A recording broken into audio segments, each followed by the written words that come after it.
Aí, agora, eu gostaria de conversar com o Uri Orlando. Ele tem 27 anos e mora em Jerusalém.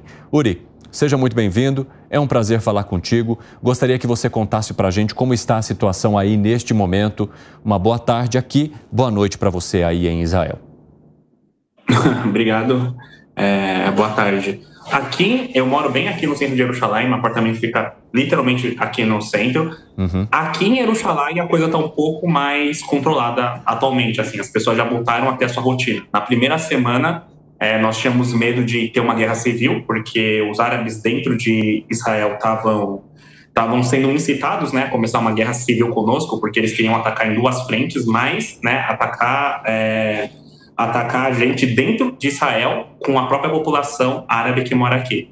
Só que isso foi controlado, tá tudo normal, as pessoas já voltaram, tá todo mundo em paz, a nossa rotina voltou normalmente, assim. Agora, Uri, você está falando de uma rotina, mas as sirenes ainda tocam em alguns momentos, há alguns alertas que são feitos à população. E como que é a estrutura de proteção aí no centro, onde você mora? A estrutura onde eu moro, aqui no centro de Jerusalém, é muito boa. Então, por exemplo, aqui na minha rua, tanto aqui na minha rua, tanto aqui na avenida principal, tem 2 postos de polícia, né? O exército passa 24 horas por dia aqui, então se a gente sair aqui agora, aqui na rua, você vai ver que tem muitos carros do exército. Já é normal, isso já é natural de Israel, tá bom? Então, se você vem para Jerusalém, se você vier para Jerusalém, vai ser natural você ver o exército na rua. Agora tem ainda mais, um reforço ainda maior desse policiamento.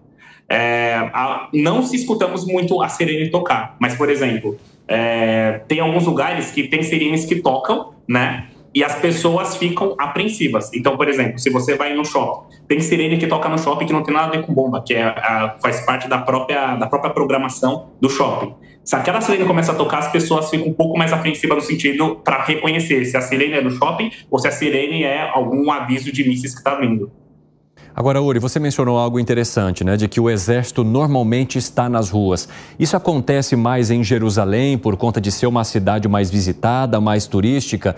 Porque isso gera um questionamento. Se há uma presença tão intensa do exército nas ruas aí em Israel, como que os ataques foram feitos no dia 7 de outubro? Talvez porque esse exército ele se concentre mais em algumas áreas e ali na região sul, onde os ataques aconteceram, talvez não houvesse uma intensidade que se esperava das pessoas que estavam naquela localização?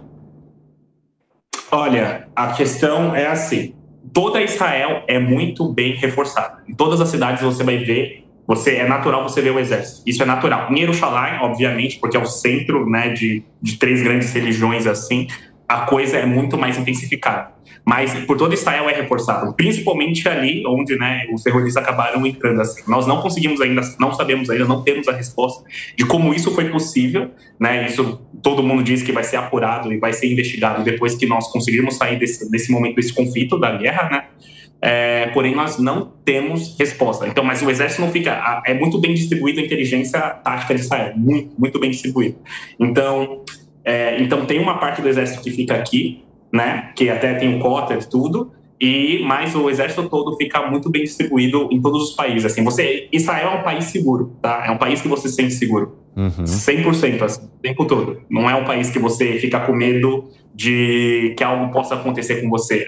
Isso daqui realmente foi um incidente, assim, que para nós aqui foi uma surpresa, foi algo muito inesperado. Sim, várias pessoas com quem nós conversamos que moram em Israel, até brasileiros que estão aí, mencionam isso, né, Uri? Que a cidade é muito tranquila, que as pessoas se sentem seguras, os filhos andam nas ruas tranquilamente. Muita gente até comparou com a insegurança aqui do Brasil. A questão foi o ato terrorista. Agora, Uri, eu gostaria que você contasse também se você chegou a ser acionado para trabalhar no Exército, se alguém que você conhece está nessa situação e se tem algum relato que você possa nos trazer de algumas dessas pessoas que estão diretamente envolvidas nesse conflito.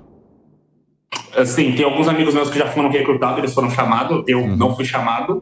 Eu cheguei a polícia, na Mistará, que a polícia chamou logo na primeira semana, porque precisávamos conter, eles estavam com medo do número de terroristas que podiam ser infiltrados, né? E também estavam com medo de começar aqui dentro de Israel temos 2 milhões de árabes. Eles estavam com medo que esses ataques começassem a gerar uma guerra civil, né? Então, eles pediram aqui, por exemplo, aqui no Kotel, aqui do lado do Kotel, tem um bairro, né? Um bairro que a maioria é muçulmana, que é chamado de Iratiká, fica aqui do lado de casa, a poucos metros. E como o sheik, né, incitou com que toda a população que mora dentro de Israel, que é muçulmana, começasse a guerrear, né, começasse uma guerra civil aqui, então a Mishnah chegou sim a pedir com que nós, né, com quem que estivesse disponível, né, que não havia sido chamado, assim, a ser recrutado, e quem quisesse se voluntariar, ajudassem eles a conter possíveis transtornos que pudessem vir à guerra civil. Cheguei sim a me candidatar a tudo, mas não foi necessário. Eu, pelo menos assim, até agora eu não fui chamado, e a informação que nós temos que tudo ficou sob controle, que esses grupos isolados que tinham aqui dentro, eles mesmos conseguiram dar conta sem precisar ter um envolvimento da população civil como um voluntário, assim. Agora, Uri... Os meus amigos, eu tenho amigos meus, sim, que já foram chamados, que estão na guerra agora, eles não podem divulgar, tá? Então, a informação do exército israelense é muito fechada, até para nós que somos cidadãos, é muito fechada mesmo, e por mais que eles sejam meus amigos, tudo, eles seguem esse protocolo muito, muito rígido, assim. Vocês já até chegaram a entrevistar um dos meus amigos, né, o Manela. Sim. O que ele chega a falar, assim, é que, por exemplo, que poderia ter sido pior, que era para ser um ataque combinado junto com o Irã, Hezbollah, né, mas por providência divina, Bezrat Hashem, com a ajuda de Deus, tudo acabou dando, assim, né, eles ficaram desorganizados, essa é a verdade. E o que ele fala é que eles estão analisando muito bem porque esse ataque foi programado. Então, quando ele nos explica, né, a complexidade da coisa, ele vê assim que Israel está fazendo uma grande análise de cenário para entender o que foi que aconteceu e como isso foi muito bem planejado. Não apenas a parte deles capturarem os reféns e fazerem todas as barbaridades, mas eles pensaram no pós, o que isso ia acontecer depois. Então, muito provavelmente, a reação de Israel já está sendo esperada. Então, a única coisa que ele fala é que eles estão tendo que o exército israelense está analisando muito bem o que vai ser feito aqui agora e o depois também, né? Agora, Uri, você mora muito próximo da fronteira com a Cisjordânia, né, aí em Jerusalém. E eu queria entender como é que é a relação no dia a dia com as pessoas que moram ali nessa outra parte que pertence também ao povo palestino e como você entende que essa relação fica nesse momento de tensão, de conflito, que tudo bem, envolve de uma maneira mais intensa a faixa de Gaza, mas acaba refletindo também nessa outra parte que é a Cisjordânia. A Cisjordânia, ela é muito mais tranquila, assim, né? É muito mais tranquila mesmo. Nós temos aqui em Israel, nós temos uma boa convivência. Tínhamos até esse atentado aqui, tínhamos sempre uma boa convivência com todo mundo. Então, era natural, você trabalha com pessoas que são muçulmanas, você trabalha com pessoas que são cristãs, e essa é a nossa vida aqui, entendeu? Agora, por exemplo, hoje, eu estava no trabalho, e de repente passou uma pessoa falando em árabe. Essa pessoa que passou em árabe fez com que todo mundo ficasse alerta e as pessoas começassem a se movimentar. Conseguiram entender? Aí depois o pessoal viu que era um cidadão comum que estava passando, mas como ele estava agitado, estava falando no telefone, estava correndo, isso levantou suspeita. Todo mundo ficou um pouco... Os pais começaram a segurar as crianças, etc, etc. Assim. Então, isso é uma coisa um pouco negativa. Conseguiram entender? Com relação à população da Cisjordânia, não tem nenhum tipo de conflito. Não tem nenhum tipo de conflito. A questão maior é essa agora, que estamos sob tensão. Não sabemos se todos os terroristas foram de fato capturados, né? Não sabemos se, por exemplo, dentro desses lugares onde tem maioria muçulmana, alguém não vai agir como um lobo solitário, sabe? Que agora eu resolvi concordar com o Hamas e vou te atacar, ou vou receber dinheiro para fazer tal coisa. E isso cria esses pontos de tensão que eu acho que pode ser um pouco ruim, por exemplo, para o convívio. Então, por exemplo, nesse caso, esse senhor que estava vindo hoje no meu trabalho, falando, automático estava falando, apressado no telefone, correndo, e as pessoas ficaram em alerta. Isso não é uma coisa boa, eu vejo pelo lado dele mesmo, assim, não é uma coisa boa para ele, e muito menos para a gente, que fica sob tensão, assim. Com relação ao como vai ficar toda essa situação, nós só vamos saber depois que tudo isso passar aqui. Porque nós ainda temos um risco de outros países entrarem nesse conflito. Então nós só vamos saber realmente como isso vai ficar depois que Israel revidar, né, e sabermos o que as pessoas vão falar, o que vai ser tratado na mídia, porque nós sofremos ataques midiáticos, mentirosos, etc. Vai ver como é que vai ficar a situação de Gaza, se o Egito vai querer assumir isso ou não, se Israel junto com o Egito, se vão colocar outra liderança. Tudo isso vai depender, isso pode afetar também a Cisjordânia. Uri, Felipe Monteiro quer fazer uma pergunta a você. Uri, primeiramente, energias positivas para você aí do Brasil, esperando que tudo se termine da melhor forma possível. Minha pergunta é o seguinte, a guerra, além de ser uma questão militar, envolve questões psicológicas, não é? O que vocês passaram no começo do mês foi um negócio gravíssimo, né? O ataque terrorista, criminoso, sem qualquer justificativa do Hamas. Como é que está o dia a dia em Jerusalém? As lojas estão abertas, os mercados estão funcionando normalmente, as pessoas estão conseguindo ir para a rua para fazer o mínimo de exercício? Na primeira semana foi assim. Eu nunca tinha visto Jerusalém assim. Nunca, gente. Nunca tinha visto Jerusalém assim.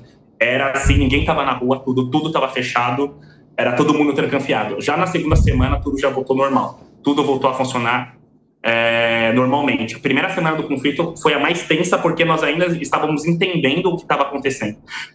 Nós, por exemplo, no primeiro dia, eu lembro como se fosse ontem, era um dia muito especial para nós, que era Shabbat, né? Junto com o Shabbat, era o final da festa de Sukkot, né? Shemini Atzeret. Então, eram festas, são festas para nós. Então, eu convidei aqui para minha casa, eu convidei 8 amigos meus.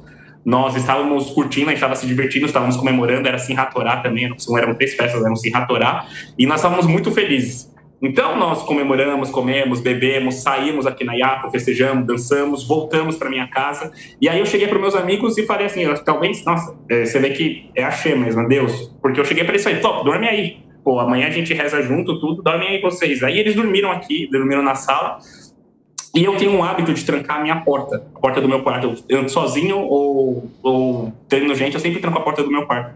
E eu tranquei a porta do meu quarto, eles dormiram na sala, dormiram no outro quarto aqui. E nisso eu lembro que eu acordei com o meu amigo quase querendo estourar a porta, né? Meus amigos estavam quase estourando a porta, querendo realmente arrombar a minha porta assim. E falando, Uri, acorda. E eu tava com amigos israelenses, amigos argentinos, e eles querendo estourar a porta da minha porta, eu não tinha acordado, e aí eu vi a sirene tocando e escutando, né, o domo de ferro explodindo as bombas. E nisso, ele falou, nós precisamos nos abrigar, vamos pro bunker, vamos, Uri, acorda. E o chute era muito forte na porta, né, e nisso eu acordei para entender o que estava acontecendo, e ele falou, a gente está sendo atacado, e eu acordei assim. Aí nisso, eu vi a sirene, eu falei, gente, o que está acontecendo? E aí a sirene parou. Nessa que a sirene parou, a gente falou, o que está acontecendo? A gente falou, pô, a gente não sabe, porque em Shabbat a gente não usa tecnologia, nada, né? E a gente falou, a gente não sabe o que está acontecendo. Falou, ok. E aí a gente se vestiu tudo, nós fomos rezar, e nessa que nós fomos rezar, começou de novo. E todo mundo saiu na rua, e todo mundo um perguntando pro outro, o que está acontecendo, e ninguém sabia dizer o que estava acontecendo. E carro da polícia para lá e para cá, e carro do exército para lá e para cá, e na sinagoga a coisa estava apressada, então foi uma quebra, assim, eu lembro como se fosse ontem, à noite a gente estava festejando, sorrindo, e de manhã a gente acordou com um tiro de bomba, e o meu amigo batendo na porta, querendo me pegar e me levar pro abrigo, assim. Nossa. Mas agora, na segunda semana, tá tudo normal, tudo voltou, as pessoas estão fazendo exercício, estão fazendo academia, as pessoas têm muita confiança no exército israelense e na Mistará, na polícia. Nós temos muita confiança, assim, que isso vai ser resolvido e que nós estamos seguros.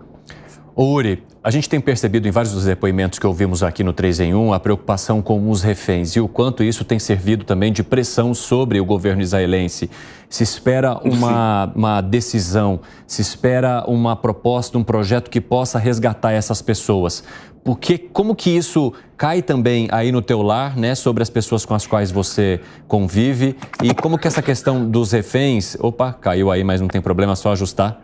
Ajuste aí que a gente está te vendo. Não, sim, estão me ligando, desculpa, mas eu estou escutando sua pergunta, estou tentando desligar. Não, claro.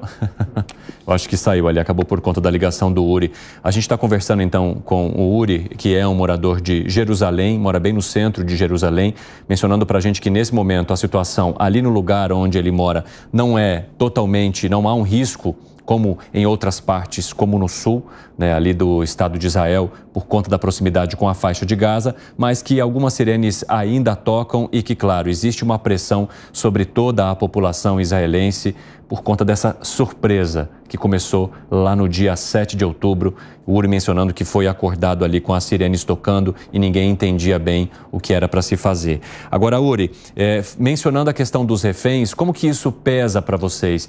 Você percebe uma pressão popular sobre as autoridades israelenses para que se tenha uma solução em relação a essas pessoas que foram sequestradas e que estão em poder do grupo terrorista Hamas? Olha, existe essa questão que é muito difícil de ser abordada, porque o Hamas, ele planejou uma coisa tão bem feita assim, que ele deixou Israel numa posição muito complicada. Pelo menos essa análise que nós fazemos, assim, ele deixou Israel numa posição muito complicada. Eles não capturaram os reféns e levaram para Gaza. Eles eles humilharam, mataram crianças, né, violentaram mulheres. Então, isso mexe com toda uma questão de estrutura psicológica, espiritual e honra, nossa, de um povo, conseguiu entender? Ao mesmo tempo que eles capturaram. Então, aí você tem duas questões, assim, eles capturaram justamente, creio eu, para deixar Israel de joelhos. Falaram assim, olha, se vocês entrarem aqui, nós vamos matar esses reféns. Só que o que eles fizeram, a barbaridade que eles fizeram, deixa Israel numa posição, principalmente pelos outros grupos da região, que também são antissemitas, que também tem uma questão de Israel, da seguinte forma, vocês vão revidar ou não? Porque se vocês não revidam junto com o refém, você passa uma mensagem aí. Que a mensagem que você passa é a seguinte coisa, que nós temos reféns e qualquer grupo que capturar reféns de Israel, podemos fazer o que quisermos com Israel, que Israel não vai revidar. Ao mesmo tempo, Israel tem princípios éticos, morais, religiosos, que uma vida equivale a 1000 vidas. Eles sabem disso. E eles sabem disso, né? Que uma vida para nós equivale ao mundo todo e uma vida de uma boa pessoa equivale a 1000 vidas de pessoas ruins. Não é à toa que Israel liberou, por causa de um soldado, liberou 1000 terroristas. Não é à toa. Então, eles sabem muito bem como nós pensamos, o que nós acreditamos e eles utilizam isso contra nós. Então, nós pensamos que, com relação aos reféns, eles têm que salvar, ao mesmo tempo, existe um lado da sociedade israelense que também quer vingança. Então, a verdade é que nós não sabemos como o governo pode fazer outra coisa que não seja revidar no momento e garantir a vida dos reféns, porque nós não estamos lidando com terroristas. Nós estamos lidando com antissemitas. Essas pessoas, elas não... Assim, vocês que moram no Brasil, vocês que não são judeus, vocês não conseguem entender. Essas pessoas aqui, elas não se importam com dinheiro, elas não se importam com os filhos delas, elas não se importam com absolutamente nada que não seja a nosso extermínio, assim. Então, você percebe isso quando você vê, quando você passa por isso, quando essa pessoa te olha dentro dos olhos, você consegue entender isso. Que, olha, você não pode oferecer dinheiro, você não pode oferecer terra, você não pode oferecer absolutamente nada. O que eles querem é te exterminar. Então, como é que você vai negociar vida de pessoas que já entraram aqui tirando vidas, violentando mulheres, matando criança? Conseguiram entender o que eu estou querendo dizer? Sim. Não, isso aqui não é com esse tipo de pessoa que está negociando. Então, aí tem toda uma questão que nós não sabemos o estado que esses reféns vão voltar, e existe uma preocupação deles voltarem, ao mesmo tempo, como nós não vamos revidar, porque se nós não revidarmos, a coisa pode se tornar pior. E existe uma preocupação de todos os lados. Realmente é uma situação muito difícil para qualquer ser humano resolver já é difícil. Para o governo de Israel resolver já é difícil. E isso a gente discute o tempo todo. Essa é a discussão nossa do trabalho, né? O que Israel vai fazer, o que Israel vai fazer, etc, etc. Exatamente. Interessante que ontem um amigo meu comentou isso comigo. Ele chegou e falou, Uri, eu acho que dessa vez Israel não vai poder priorizar a vida dos reféns. Eu falei, poxa, será mesmo? Eu falei assim, não sei como eles vão fazer, eles já estão liberando tudo, eu sei, mas existe uma pressão internacional, existe um desgaste midiático com relação a Israel, né, que tentam fazer, que estão apoiando grupos terroristas, etc, etc, que faz com que nós não saibamos como agir. Mas uma preocupação da população existe e muita, mas não sabemos o que fazer. Porque se o Hamas chega e fala assim, qual garantia tem que o Hamas vai liberar esses reféns? Não existe nenhuma garantia disso. Nenhuma. Só a palavra deles não vale de nada. A gente não está lidando aqui com homens honestos. Nós não estamos lidando aqui com homens de moral. Não existe isso. Tipo, não existe nenhuma garantia. E principalmente quando eles já fizeram uma coisa já pensando da seguinte forma, vou pegá-los justamente para Israel não revidar. Uri. Isso é complexa essa questão. Sim, sim. O que você traz faz muito sentido. Uri, eu gostaria de saber um pouco também das questões mentais, né? Como que vocês têm se sentido desde o dia 7 de outubro e encarado essas questões, essa pressão, essa tensão que envolve agora uma entrada ou não pela faixa terrestre, a quantidade de amigos que estão no Exército, que foram acionados e que podem, de alguma forma, também serem atingidos durante um possível confronto, todas essas partes, né, que vão pressionando vocês no dia a dia e tirando a paz também dos moradores de Israel? Aqui, nós temos muita fé, assim, nós acreditamos muito em Hashem.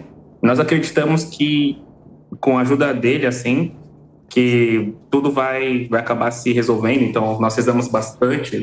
A população aqui envia comida para o soldado, compra comida, vai até o meio da rua onde estão passando, entregam comida para eles, água para eles, né? Eles são o tempo todo muito bem tratados, né? Porque eles estão fazendo um trabalho de defender toda a população, assim. Mentalmente falando, eu acredito que as pessoas estão confiantes que a coisa vai se resolver da melhor forma, assim. Pelo menos Jerusalém é um lugar onde as pessoas rezam muito, creem muito, assim, e acreditam que as coisas vão se resolver.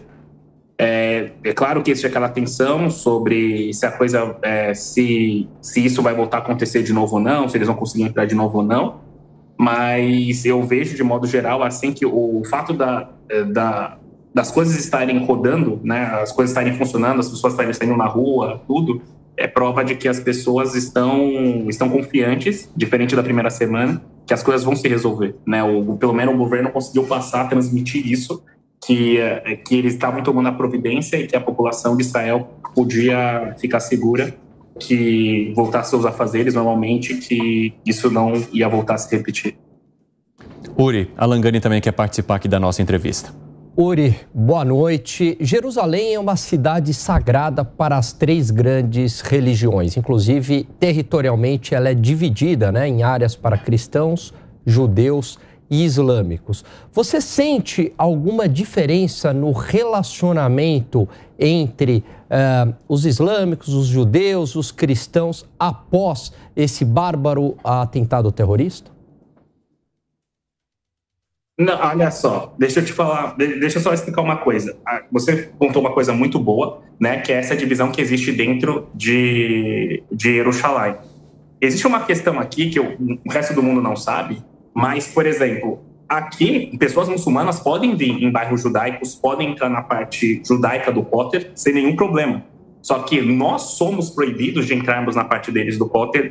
Nós não podemos entrar dentro do bairro deles para nada, porque o risco de nós não voltarmos vivos é muito grande. Existe atentado aqui em Jerusalém, normal. É normal, o tempo todo existe. Antes desse atentado, existe a gente ficar sabendo uma semana que algum judeu foi morto, que alguém foi esfaqueado, que estava ali no Kotel e alguém acabou. Isso aí sempre, essa é a rotina daqui, de Jerusalém, entende? O que aconteceu foi que pessoas de fora entraram aqui e fizeram uma barbaridade, um massacre de uma vez só. Então, o que eu estou querendo dizer? É que esse clima, essa questão tensa, assim, já existia antes. Claro que não nessa proporção que acabou se tomando, né? Mas já existia. Você pegava aqui o jornal, se você vê jornais antes do atentado, antes de 7 de outubro, vai ver, olha, tal pessoa foi esfaqueada no Kotel, tal pessoa foi morta, crianças, etc, etc. Você vê esse tipo de coisa. Então, para nós, essa questão de conflito não é uma novidade. É uma novidade porque tomou uma proporção muito maior do que nós imaginávamos. Mas já existiam... esse conflito é existente. É existente. Tem lugares aqui que nós sabemos que nós não podemos ir. Nós sabemos que nós não podemos ir. Fala assim, tal lugar a gente não pode ir. Tal lugar ali a gente não pode ficar, etc, etc. Então, essa animosidade já existia antes. Né? Ou, olha, tomem cuidado quando você estiver indo para lá. O próprio exército mesmo. Tem lugares aqui que o próprio exército chega e fala, olha, não passem por aqui, vocês são judeus, não passem por aqui, passem por ali, etc, etc. Nossa. Mas, por exemplo, se é uma pessoa árabe, ele fala, não, tudo bem, pode passar por aqui, que tem judeus, etc, etc. Então, aqui existe uma diferença, né? Querendo vocês assumirem ou não, existe uma diferença. Os muçulmanos se sentem extremamente confortáveis para entrar em nossos lugares porque eles sabem que não vai acontecer nada com eles. Porém, todo mundo que mora aqui sabe que nós não podemos ir em determinados lugares porque nós não vamos voltar vivos ali. Estou falando isso dentro de Jerusalém, entende? Dentro de Jerusalém, assim. Ô Uri, e aí como é que fica a questão, por exemplo, de mesquitas que são divididas, em determinado momento usadas por um povo, em outro determinado momento por outro povo, celebrações que são feitas em tradições diferentes? Como que ficam essas questões diante dessa tensão diária que você mencionou que existe pelo menos para um dos lados? Então, aqui tudo aqui é dividido, como vocês mesmos falaram, é dividido aqui, né? E eu acredito que o Exército faz um bom trabalho nessa parte aqui de tentar resguardar a nossa segurança. Então, nós entendemos que quando eles falam, olha, quando alguém do Exército fala, não entrem por aqui, não passem por aqui, etc, etc, vocês não podem entrar aqui, é para o nosso bem, para a nossa segurança. Né? Da mesma forma que eles falam, olha, vocês entrem por ali, então o tempo todo isso é controlado. O tempo todo isso é controlado. Assim. Então, esse clima de tensão existe, faz parte do nosso cotidiano e é isso. Por enquanto é isso. Uri, o Felipe Monteiro tem mais uma pergunta para você. Vai lá, Monteiro. Uri, Jerusalém é relativamente perto da Cisjordânia, não é? E Israel começou a intensificar e fazer várias operações na Cisjordânia, que culminou na prisão de vários líderes do Hamas e também no aumento de conflitos e de protestos entre palestinos e israelenses. Você viu alguma movimentação diferente aí? E se você conhece algum israelense que mora nos acampamentos da Cisjordânia, e como é que é essa relação? Olha, eu conheço israelenses, tem amigos meus que moram ali na Cisjordânia, e o que eles me relatam é que eles estão bem. Eles estão bem. Eu acredito que a Cisjordânia agora não é um problema. O problema realmente é Gaza e outros países assim. Eu acho que talvez isso se torne um problema, como Irã, Líbano. Mas a Cisjordânia não parece ser um problema, não temos um conflito, um ponto de tensão atualmente com a Cisjordânia, tanto que tenho amigos meus lá, que eles moram lá e se tivesse acontecido alguma coisa, eles viriam para cá, mas por enquanto eles se sentem seguros onde eles moram. Uri, agora, você tem percebido também uma movimentação muito intensa de pessoas que estão buscando em Jerusalém algum tipo de proteção? Porque nós vimos que na faixa norte de Israel e na faixa sul há tensões, né? Há conflitos ali que envolvem também outros países. E uma orientação para que muitas pessoas deixassem os seus lares, as suas casas e buscassem algum tipo de proteção mais na região central de Israel. Você percebeu essa movimentação também aí em Jerusalém? Isso, sim. Eu tenho um amigo meu aqui, como eu falei, eu moro aqui no centro, então aqui tem hostel aqui na frente, tem hotel aqui na frente. E eu tenho um amigo meu que trabalha no hostel. E esse meu amigo, ele comentou que ele recebeu um monte de gente, não estrangeiro, mas gente de Israel mesmo, que resolveu dar um tempo e ficar por aqui, ao invés de ficar na região deles, assim. Então, houve de fato essa movimentação. Houve pessoas, assim, que saíram dos seus lares, da sua região e das suas cidades e vieram aqui para Jerusalém. Uri, e essas pessoas, elas vão com a família toda, pegam o que tem e saem dessas casas e vão buscar abrigo nesses locais? Exato. Muitas vêm para hostel, outros têm familiares, vêm para casa de familiares, muitos vão para hotéis e, sim, pegam tudo, família e vêm para cá. Uri, há quanto tempo você está aí? Vai fazer, olha, eu fiz aliar, tinha 26, vai fazer um ano já, vai fazer quase um ano. E você saiu da onde? Você era de onde? Eu era de São Paulo, Jardins. Inclusive, eu queria mandar um abraço para minha comunidade Jardins Mexicamenagem, Rabino Gurari, Rabino... todos os rabinos, na verdade. Que legal, que bom. Espero que eles estejam vendo que você está bem. E em algum momento você pensou em deixar o país novamente por conta desses ataques aí? Pensou em, por exemplo, se inscrever naquela operação que estava sendo feita pelas autoridades brasileiras de repatriação? Não, isso nunca nem passou pela minha cabeça. Não mesmo. Por quê? Não, porque para mim não faz sentido eu voltar para o Brasil, sabe? Até nem faz... faz sentido voltar para o Brasil, principalmente porque nós temos um presidente onde o grupo do Hamas elogia ele assim que ele vence. Para mim não faz sentido isso daqui. Conseguiu entender? Voltar Sim. para o Brasil. Existe uma história no Talmud que nossos sábios contam que houve uma vez que o Império Romano, eles nos impediram de... Opa, tá. Pode falar. Não, é que estão tentando me ligar, desculpa. Houve uma vez que o Império Romano, ele nos impediu de estudar a Torá. E tinha um grande rabino naquela época chamado Rabi Akiva. E Rabi Akiva chegaram para ele e falaram, olha, se você ensinar a Torá para o seu povo, a gente vai matar você. E ele falou, ok. Ele esperou o guarda passar, ele entrou dentro de uma caverna e continuou estudando a Torá. E um dos alunos dele chegou e perguntou assim para ele, Rabi, você não escutou o que esse guarda romano nos falou? Que se você ensinar a Torá, ele vai te matar? E Rabi Akiva falou, eu escutei, eu vou te explicar uma coisa. Aí ele conta uma história para o aluno dele, ele fala, certa vez existia um peixe, e esse peixe, ele estava nadando no mar, até que surgiu um peixe maior para comer esse peixe, como se fosse um tubarão, e começou a seguir esse peixinho correu, nadou, e conseguiu despistar por um tempo esse tubarão. E nisso estava passando uma gaivota, e a gaivota chegou e falou a seguinte coisa, olha, eu tô vendo que você tá aí com dificuldade, sai da água que eu te ajudo a fugir desse tubarão. Aí o peixe chegou para a gaivota e falou assim, se eu tô tendo dificuldade na água, que é meu habitat, eu sair da água, fora da água, você tá me falando que eu vou conseguir sobreviver, que isso é uma boa ideia?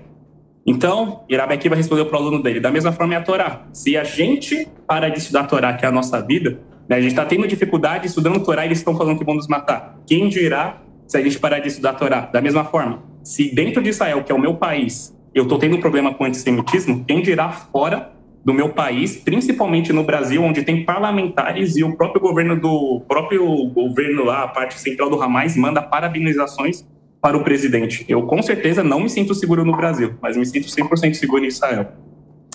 Uri, eu agradeço muito pela tua conversa, pela tua disponibilidade, né? Passamos vários minutos aí, a gente conseguiu compreender muito da tua realidade e deixo claro que o espaço estará sempre aberto por aqui.